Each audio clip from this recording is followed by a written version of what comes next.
Thank you very much. Habari sa Leo. Good afternoon.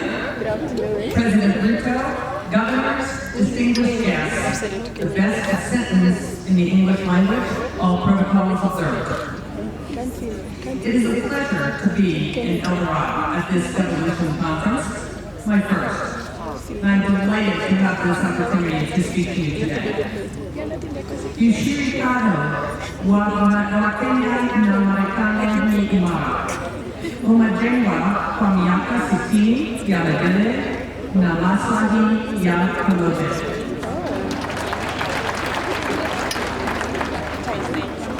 Our partnership has enhanced security and improved the lives of Kenyans and Americans.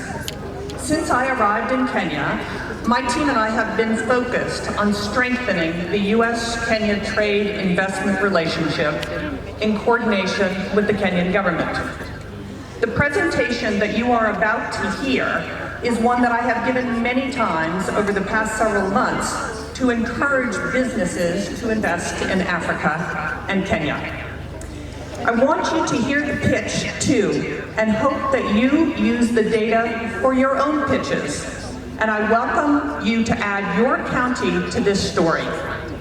And the story is why Africa, why Kenya, and why your county, whether that's Homa Bay or Kilifi or Nairobi or Mombasa. Let us seize this moment to increase bilateral trade and investment to all our citizens. Now, just after I arrived, it became clear to me we needed to update the narrative on Africa. For example, when I was a CEO, I'll be honest, I probably thought about Africa 1% of the time. Many businesses I managed were elsewhere. But if I were back in the boardroom today, Africa would be on my radar for two very simple reasons: supply chain diversification and net zero emissions. If the war in Ukraine and the COVID pandemic taught us anything from a business perspective, it taught us that single sourcing your supply chain from any one country is not smart. Single sourcing is a recipe for supply chain disruption and shortage. Today, every company is looking for new places to diversify their supply chain. Now, what the war in Ukraine and the pandemic did to spur supply chain diversification, climate change has done for energy use. Businesses are pushing for net zero emissions to meet their climate change mitigation goals. And Kenya, as you know, generates 93% of its electricity from renewable sources, and this percentage is only going to go up with geothermal, solar, and wind investments. And to further emphasize this point, ponder these words from a CEO of a major consumer tech company who I hope to bring to Kenya. He said, "Supply chain diversification is now an essential element of our business, and so is the need to be totally green. In that sense, Kenya seems to offer us a 1-2 punch for success."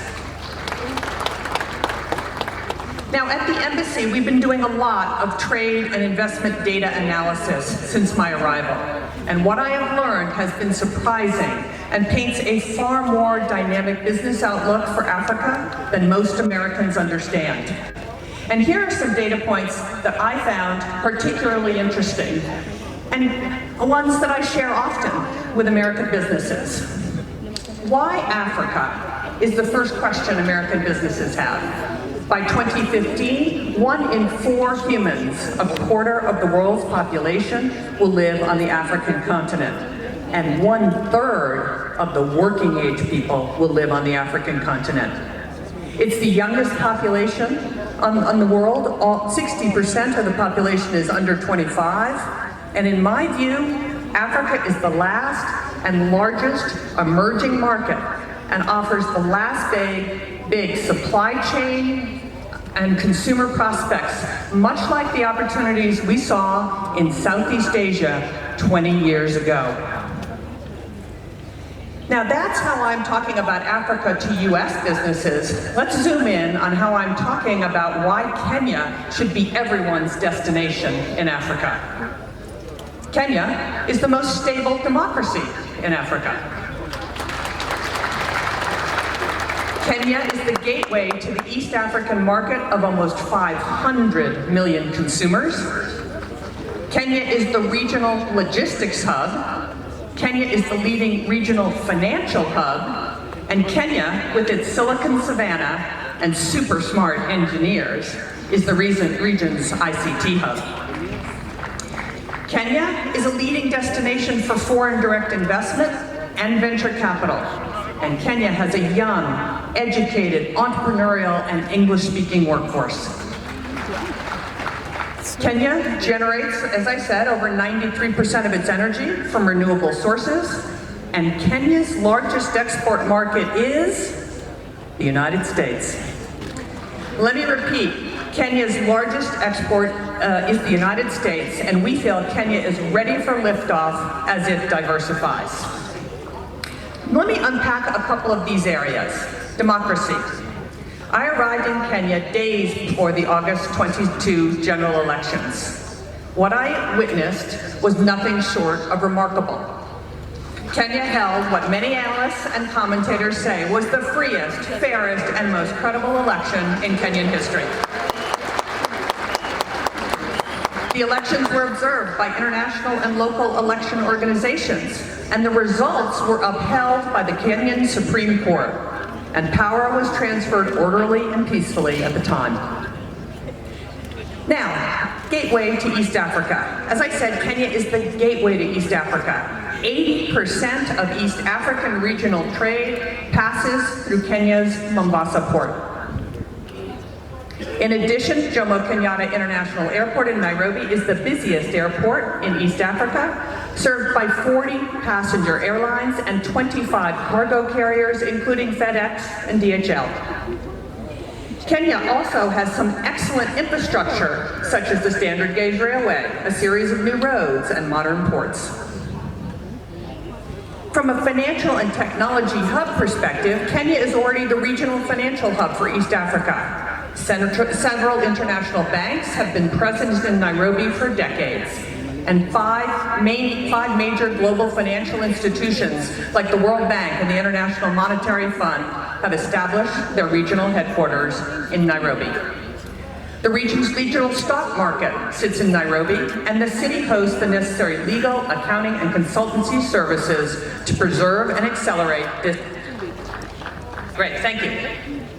Nairobi also has a very vibrant technology community known as Silicon Savannah, and the Kenyan government is committed to establishing Kenya as the premier destination for tech sector investment and innovation in Africa.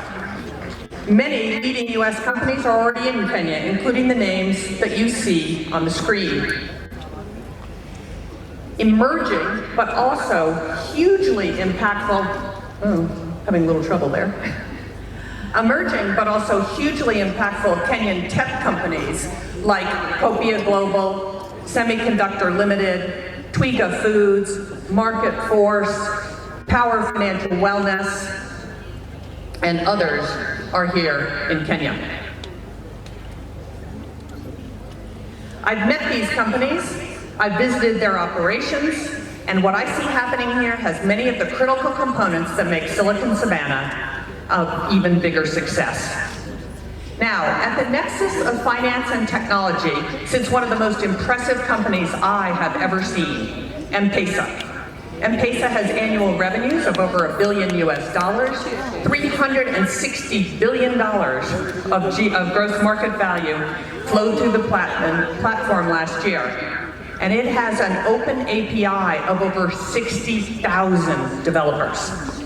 M-Pesa has over 50 million customers in 7 countries and is involved in over 70% of Kenyan transactions, powers over 5 million businesses, and 60% of Kenya's annual GDP flows through it. Let me say that again. 60% of Kenya's GDP flows through M-Pesa. And let me tell you, I know a little something about this industry, having bought and owned PayPal at eBay, and I assure you, M-Pesa is extraordinary.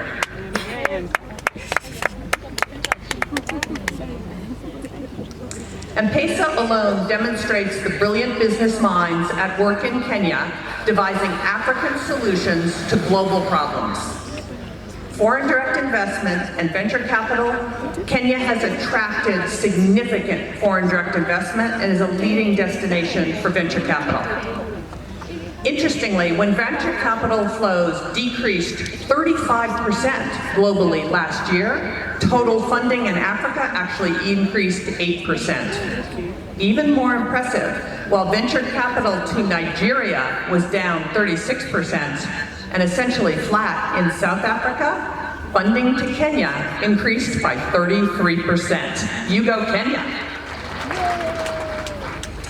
Adjusted for GDP, Kenya receives significantly more venture capital than anywhere else on the continent, generating roughly triple the venture capital to GDP ratios of Nigeria, Egypt, and South Africa.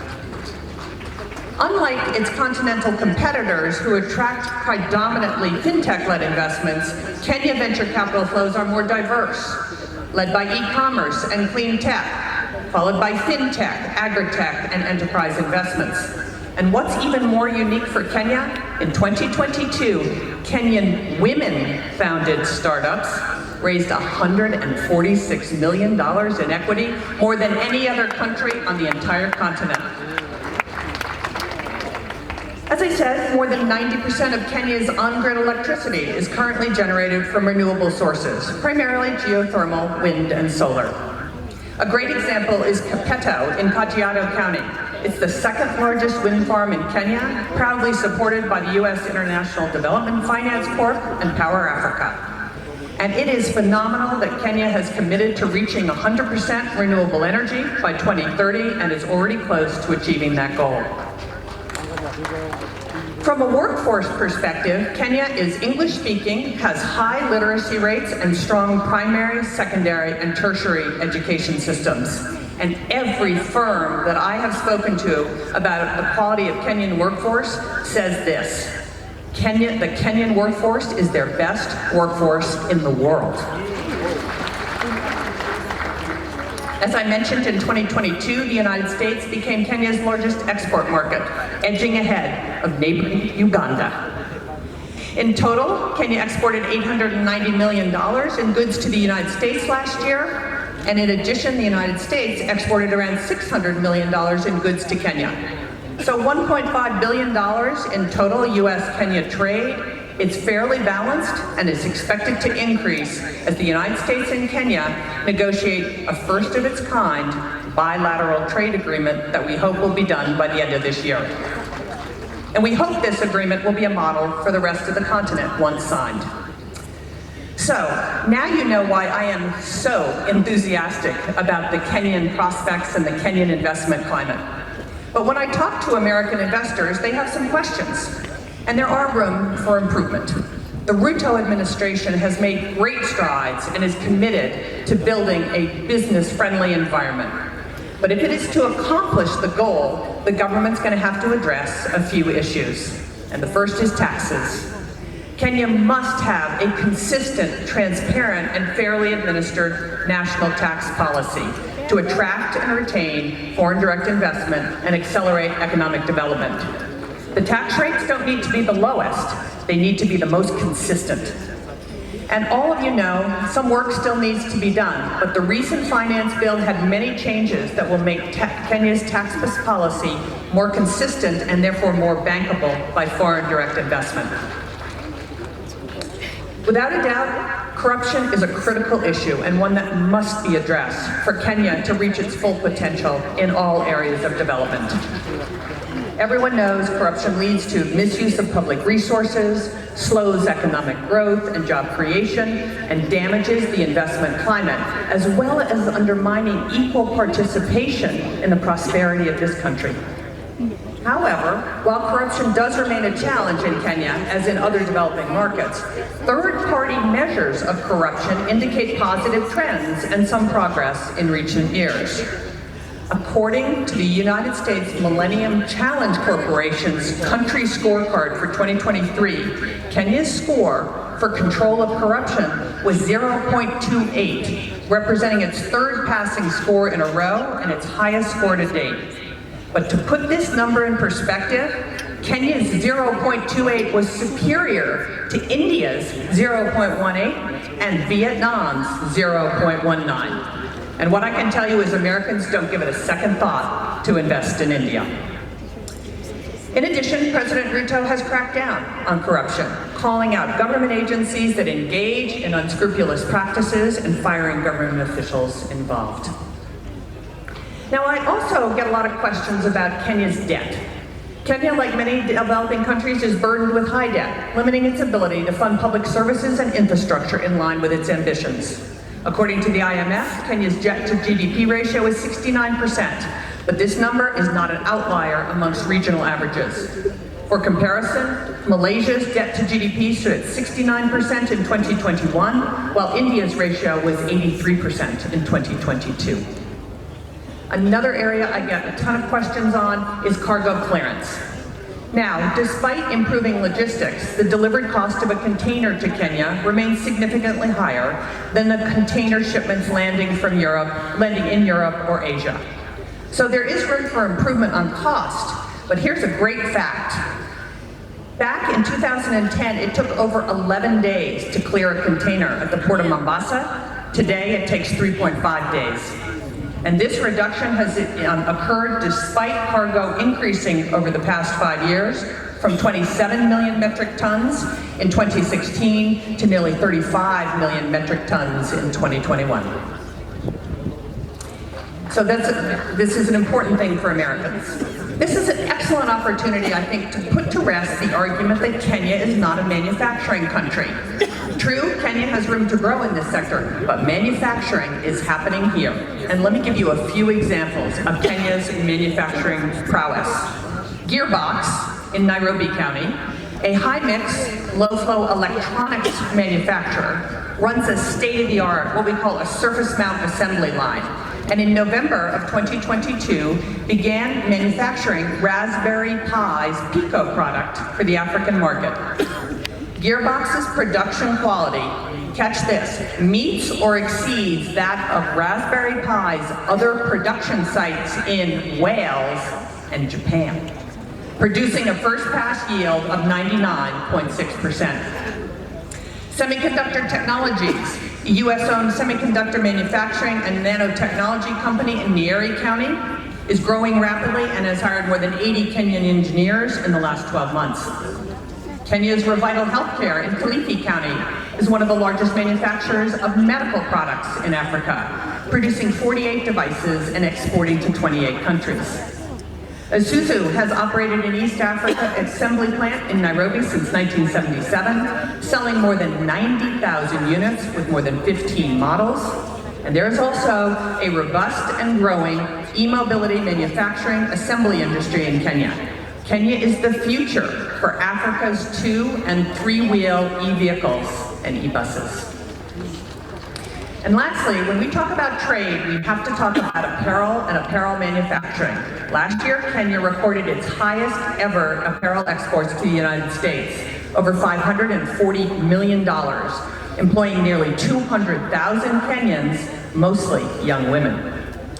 Leading U.S. apparel brands sourcing from Kenya include PVH, which includes Tommy Hilfiger and Calvin Klein, Contour, which includes Lee and Wrangler, and several more, including Walmart and Levi's. And what we hear from these brands, they want more Kenya apparel manufacturing, both because of the high quality of labor and Kenya's leadership in renewable energy.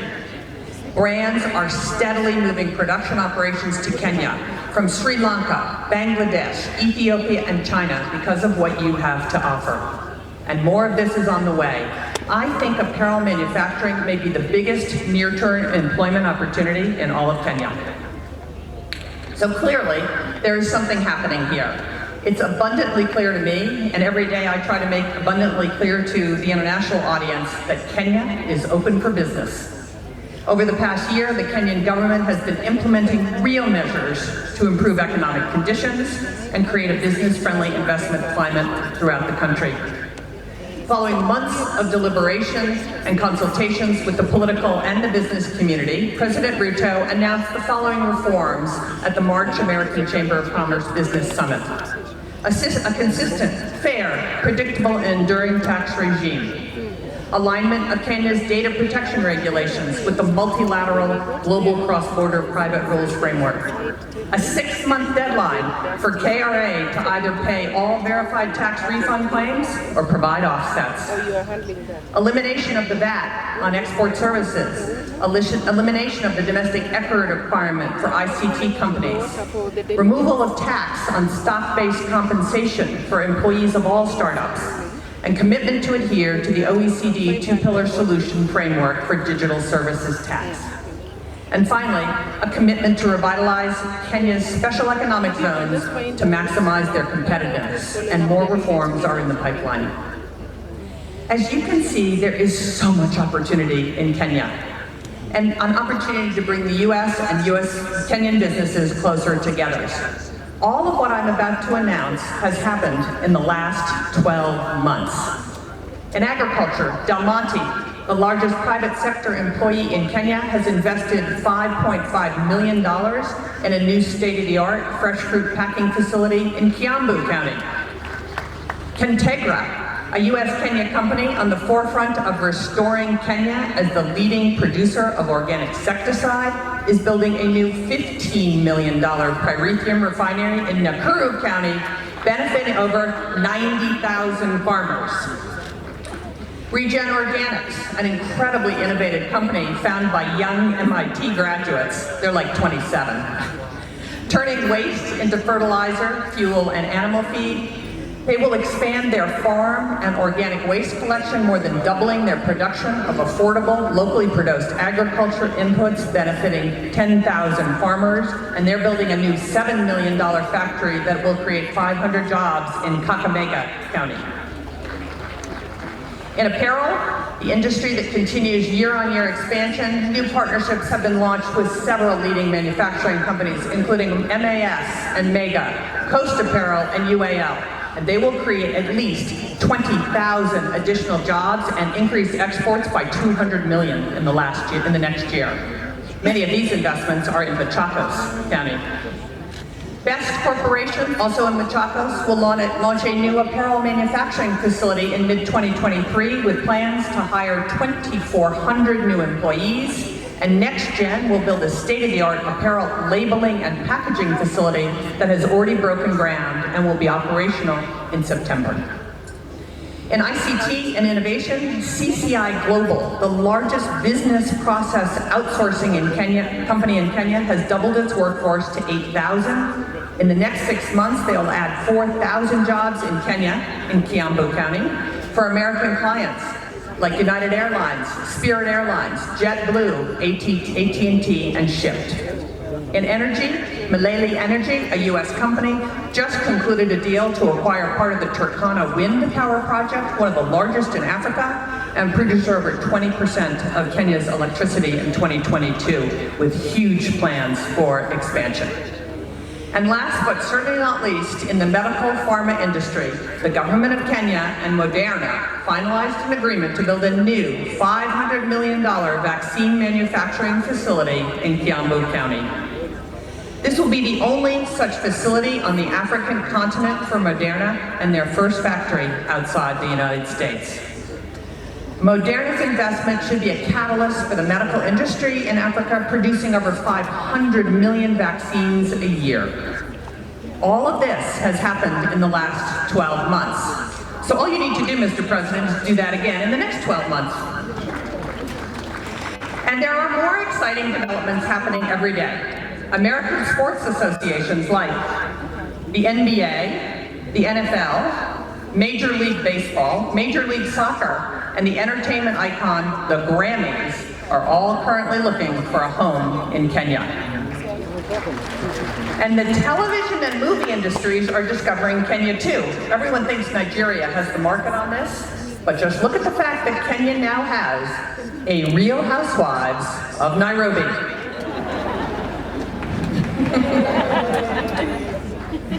So, there are many reasons why global businesses are considering or should consider Africa, and specifically Kenya and your counties, for trade and investment opportunity. This is your opportunity. What are your priorities? What is your sales pitch? And as I said at the beginning of this presentation, when I was the CEO of HP, I only thought of doing business in Africa about 1% of the time. American companies are used to doing business with Europe and Asia.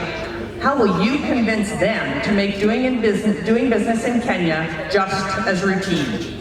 I encourage you to take this presentation. There's no trademark on this presentation. Take this presentation and tell the story of why Africa, why Kenya, and why your county.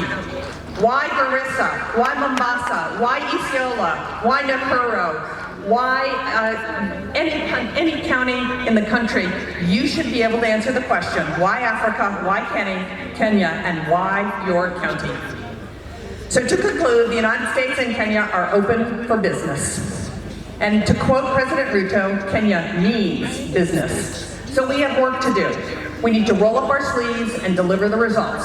The American people and your constituents deserve our best efforts to expand shared economic opportunity and growth.